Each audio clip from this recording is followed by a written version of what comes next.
دیکھیں یہ ایک سا آپ نے دینا ہوتا ہے اناج صدقہ فطر. بخاری مسلم میں آیا ہے کہ نبی علیہ السلام نے صدقہ فطر ایک سا مقرر کیا تھا.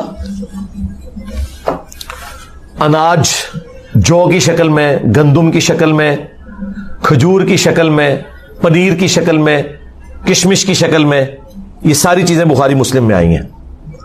اور ہر بڑے چھوٹے ایون ایک دن کے بچے کی طرف سے بھی، خواہ غلام ہے یا آزاد ہے، مرد ہے، عورت ہے، بوڑھا ہے، بچہ ہے، وہ اس نے ادا کرنا ہے ایک سا. یہ نبی علیہ السلام نے اسے مشروع فرمایا. اور ابو داؤد کے اندر حدیث موجود ہے کہ نبی علیہ السلام نے جو روزہ دار کے روزے میں جو کمزوریاں رہ جاتی ہیں نا، کبھی فحش گوئی ہو گئی، کوئی اور گناہ کا کام ہو گیا، اس کی کمپنسیشن کے لیے مشروع فرمایا اسے کہ ہر شخص نے یہ ادا کرنا ہے. اور صحابہ کرام اسے عید سے پہلے پہلے ادا کرتے تھے، اور پریفریبل یہ کہ بالکل آخری دنوں میں آپ اسے ادا کریں. اب اس حدیث کی طرف آئیں جو بخاری مسلم میں موجود ہے کہ وہ سا کیا ہے. سا ایک پیمانہ تھا میئرمنٹ کا نبی علیہ السلام کے مبارک زمانے کے اندر. ایک سا کے اندر 4 مد ہوا کرتے تھے.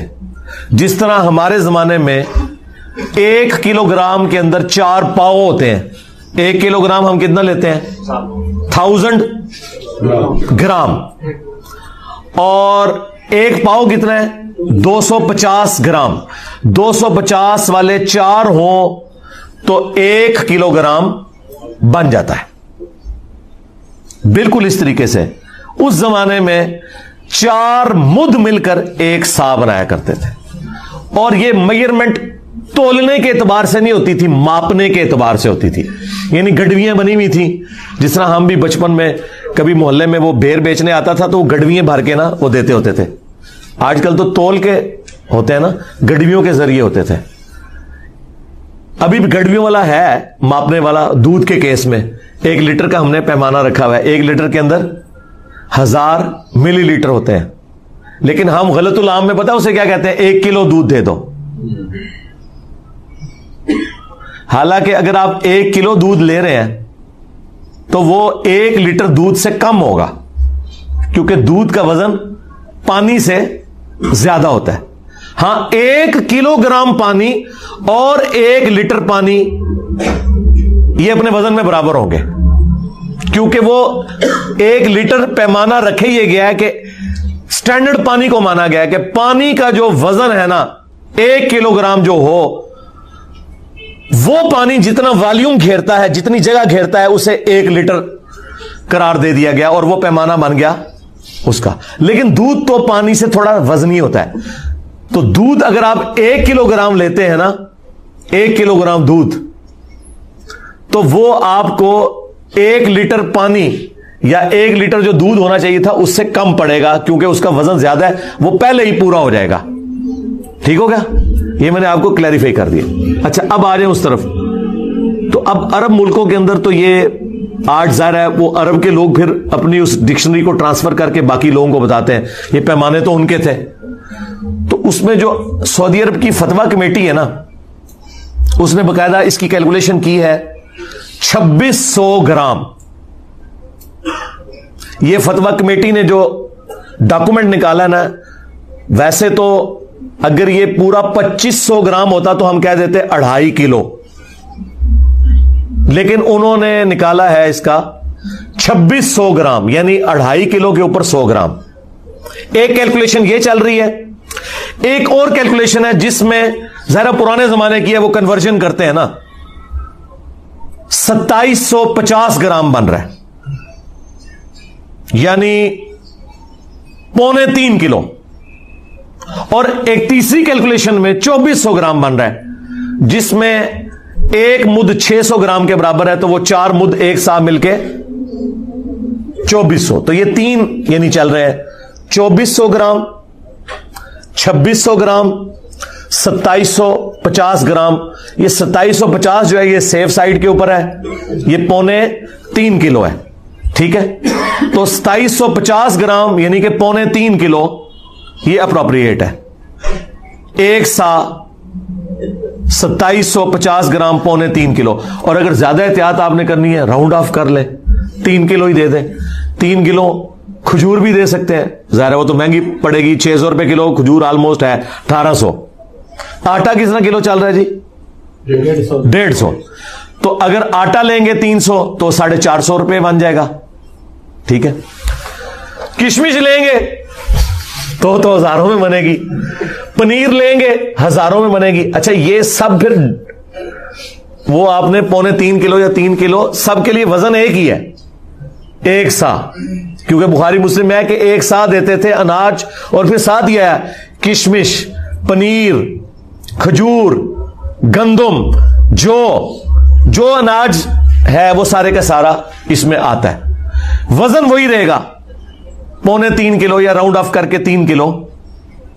اور یہ جو میں آپ کو یہ فگر بتا رہا ہوں یہ سنی اور شیعہ کے ہاں کامن ہے. ہاں مسلم شریف میں آتا ہے کہ حضرت معاویہ رضی اللہ تعالیٰ عنہ نے جہاں اور کئی معاملات کے اندر سنت میں اپنی رائے کو داخل کیا, اس میں بھی داخل کر دیا تھا.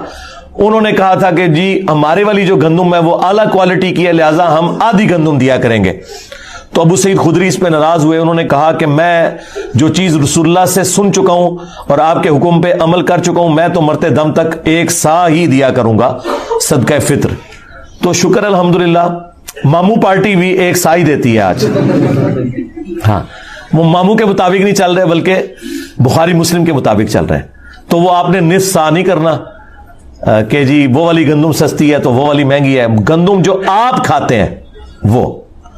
اب اگر کوئی یورپ اور امریکہ میں ہے نا جناب, تو اس نے یورپ اور امریکہ کے ریٹ کے اوپر کرنا ہے. تقسیم بے شک پاکستان میں کرے لیکن کھارا تو وہاں سے ہے نا. یہ تو نہیں ہو سکتا کہ کھارا وہاں ہے اور کیلکولیشن یہاں کی نکالے گا وہ, نہ اس طرح نہیں ہو سکتا. ہاں قربانی کے جانور والا معاملہ ایک الگ ہے, وہ بھلے وہاں خریدے یا یہاں خریدے, وہ تو جانور پورا آپ نے لے لیا نا یا حصہ ڈال لیا, اور وہاں تو وہ پھر اس طرح کرنے بھی نہیں دیتے. لیکن یہ تو آپ نے جو خود کھاتے ہیں نا وہ آپ نے 2.25 کلو سیف سائڈ پہ رہتے ہوئے 3 کلو اناج آپ نے دینا ہے. تو اگر آپ آٹے کے مطابق کیلکولیشن کر لیں, اچھا یہ آٹا بھی 150 روپے کلو اس کے لیے جو 150 والا آٹا, اگر کوئی دیسی آٹا لے رہا ہے اور وہ اوپر ہے تھوڑا سا تو وہ اس اعتبار سے زیادہ ریٹ لگائے گا. ہاں دیسی کا 150 ہے, چلے ٹھیک ہے. پھر سفید آٹا تو اس سے سستا ہوگا, ہاں تو 450 ہے 3 کلو کا, تو ٹھیک ہے 450 آپ کر لیں.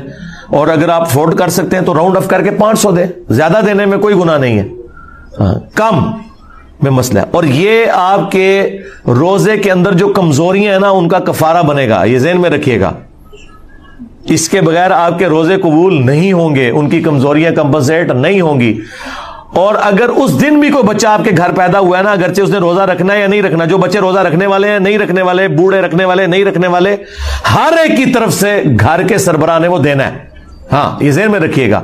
اس میں کوئی روزہ رکھتا ہے یا نہیں رکھتا, ہاں جو بندہ افورڈ نہیں کر سکتا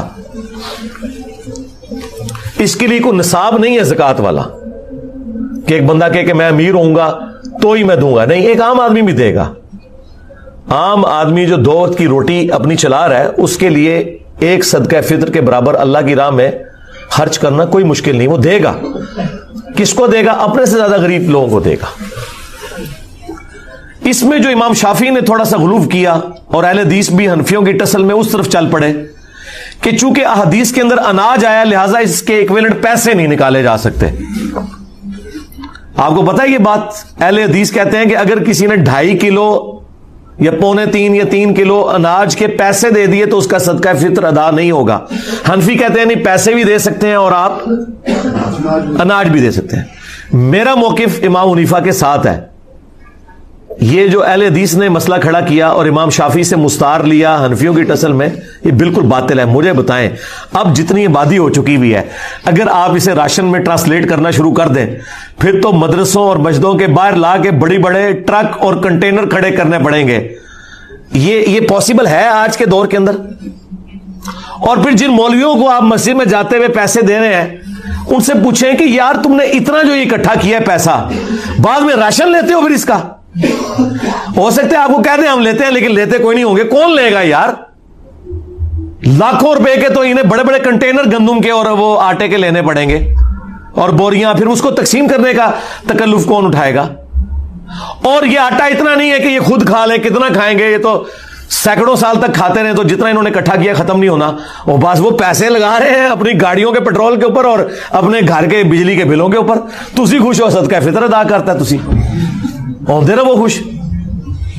تو یہ باطل مسئلہ ہے, اور اس میں میں علمی ان کو اینٹی وینم اور الزامی جواب دیتا ہوں کہ زکوٰۃ جو ہے وہ آپ کی دولت کا 40واں حصہ ہوتا ہے. آپ نے ہر سال نکالنی ہے 2.5%.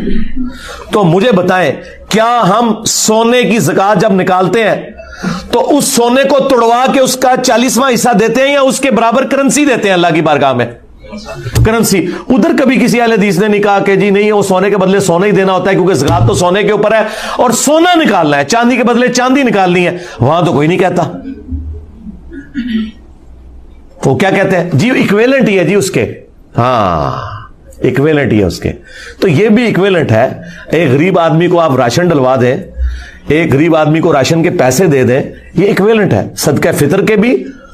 اور اس طریقے سے قرآن میں جو ہے کہ روزہ چھوڑنے کا جو فدیہ آپ نے دینا ہے, ایک وقت کا ہی کھانا ہے. وہاں پہ میں حنفیوں کے ساتھ نہیں ہوں, حنفی کہتے ہیں 2 وقت کا کھانا ہے, خود سے انہوں نے دین میں داخل کیا ہے. وہاں اہل حدیث کا موقف ٹھیک ہے. دیکھیں ہم تو بیلنس چلتے ہیں, جس کی جو بات درست ہے اس کو صحیح کہتے ہیں. کہ قرآن میں جب آیا نا کہ آپ نے روزے کے بدلے فدیہ دینا ہے, تو قرآن کو کوئی آر نہیں تھی یہ کہنے میں کہ 2 وقت کا کھانا. آج کل تو بھائی 3 وقت کا کھانا ہے, ہم تو 3 وقت کھاتے ہیں عموماً. تو قرآن نے کہا کہ آپ نے مسکین کو فدیہ دینا ہے جو اوسطاً تم کھاتے ہو. تو اس کا مطلب ایک عام آدمی بھی, ایک گورا بھی پہلی دفعہ جب قرآن پڑھے گا نا, تو اس کا مطلب یہی لے گا کہ ایک مسکین کو 1 وقت کا کھانا کھلانا ہے. حنفیوں کا 2 وقت کا کھلانا باطل ہے, کیونکہ آج کل تو ہم 3 وقت کھا رہے ہیں. پھر ہر زمانے کا, ہر علاقے کا اپنا کلچر ہے. وہ بات ٹھیک ہے کہ ایک کھانے کے ایکویلنٹ, خواہ اسے کھانا کھلا دیں مسکین کو, خواہ اسے اتنی رقم دے دیں. اور یہی موقف تمام کفاروں کے لیے ہے. وہ 60 مسکینوں والا ہو, خواہ وہ 1 مسکین والا ہو, سب کا ایکویلنٹ یہ ہے کہ آپ پیسے بھی دے سکتے ہیں اور کھلا بھی سکتے ہیں. یہ آپ کی مرضی ہے, یہ اس کے اندر ٹالرنس موجود ہے. لہذا میں صدقہ فطر کے حوالے سے بالکل کلیئر ہوں. اگر آپ پیسے بھی دیتے ہیں کوئی ایشو نہیں ہے, اور جو لوگ زیادہ افورڈ کر سکتے ہیں وہ 3 کلو یا 2.25 کلو کشمش کی رقم کیلکولیٹ کریں. اب مجھے تو اس کی قیمت پتہ ہی نہیں کہ اس وقت کیا ہوگی, کیونکہ ہم تو اس طرح یہ کوئی آئٹم نہیں ہے, یہ تو چھٹانک برابر لیا جاتا ہے, اتنا مہنگا ہے. تو وہ ہزاروں میں بن رہا ہوگا. پنیر, چلے پنیر کی تو ہم کیلکولیشن کسی حد تک کر سکتے ہیں اس اعتبار سے کہ دیسی گھی کا کیا ریٹ چل رہا ہے جی آج کل, 3,000 روپے کلو. تو 9,000 روپیہ ہوگا اگر آپ دیسی گھی بھی دے سکتے ہیں. یہ بھی وہ ساری مصنوعات ہیں جو آپ کے کامن یوز میں.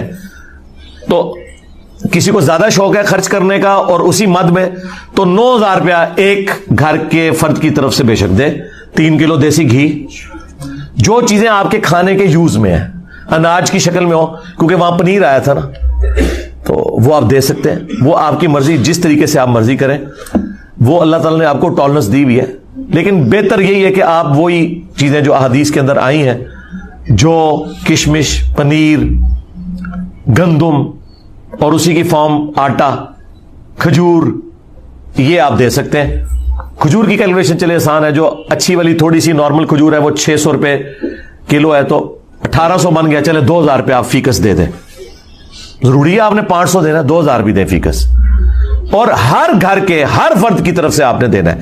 جو بیچارے افورڈ نہیں کر سکتے وہ نہ دیں, وہ لے لیں. ہاں ظاہر ہے اللہ تعالیٰ نے بیلنس کیا نا, زکوٰۃ دینے والے جبھی اپنی زکوٰۃ دیں گے جب کوئی لینے والا بھی موجود ہوگا. ہاں تو وہ لے لیں اگر نہیں دے سکتے. لیکن اگر وہ افورڈ کر سکتے ہیں تو وہ اپنے سے غریب لوگوں کو دیکھیں. دنیا میں ہر غریب آدمی سے نیچے بھی کوئی غریب آدمی موجود ہوتا ہے, صرف آپ کو نظر نہیں آ رہا ہوتا کیونکہ آپ نے چشمہ اپنا لگایا ہوتا ہے. اس لیے مسلم شریف میں حدیث ہے, نبی علیہ السلام نے فرمایا ہمیشہ اپنے سے نیچے والے لوگوں کو دیکھو, یوں تمہیں اللہ کی نعمتوں کے اوپر قناعت نصیب ہوگی, صبر آ جائے گا. اوپر نہ دیکھو, اوپر کا تو اینڈ ہی کوئی نہیں ہے. اچھا اوپر جہاں دیکھنا چاہیے وہاں اوپر دیکھتے ہی کوئی نہیں, اور وہ ہے آخرت کے معاملے میں. ادھر کہتے ہیں بڑے گناہگار جی, کتنے نبی صلی اللہ علیہ وسلم انہوں نے صحابہ, ٹھیک ہے, یعنی وہ یہ کہہ رہے تھے ابو جہل پڑھنا جے, سانو یہ نہ کہو کہ ابو بکر عمر عثمان و علی کے راستے پہ چلے.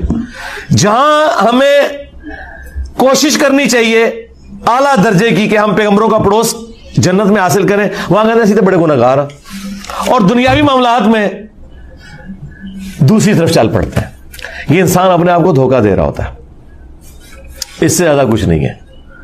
اور نبی علیہ السلام نے بالکل اپوزٹ اس کے تعلیمات دی ہیں. بخاری مسلم حدیث ہے, اے اللہ محمد اور آل محمد کو بس اتنا ہی رزق دینا کہ ان کی روح اور جسم کا رشتہ برقرار رہے, بس سانسیں میری چلتی رہیں, اتنا رزق کافی ہے. ہاں, بخاری مسلم دونوں میں حدیث ہے. عائشہ سلام اللہ علیہا کہتی ہیں کہ بعض اوقات 1 مہینہ, بعض اوقات 2-3 مہینے بھی گزر جاتے تھے, ہمارے گھر چولہا نہیں جلتا تھا, 2 کالی چیزوں کھجور اور پانی کے اوپر گزارا ہوتا تھا, اور وہ بھی ٹنوں ٹن نہیں, 2 کھجوریں صبح اور 2 شام کے وقت, یہ ٹوٹل خوراک تھی.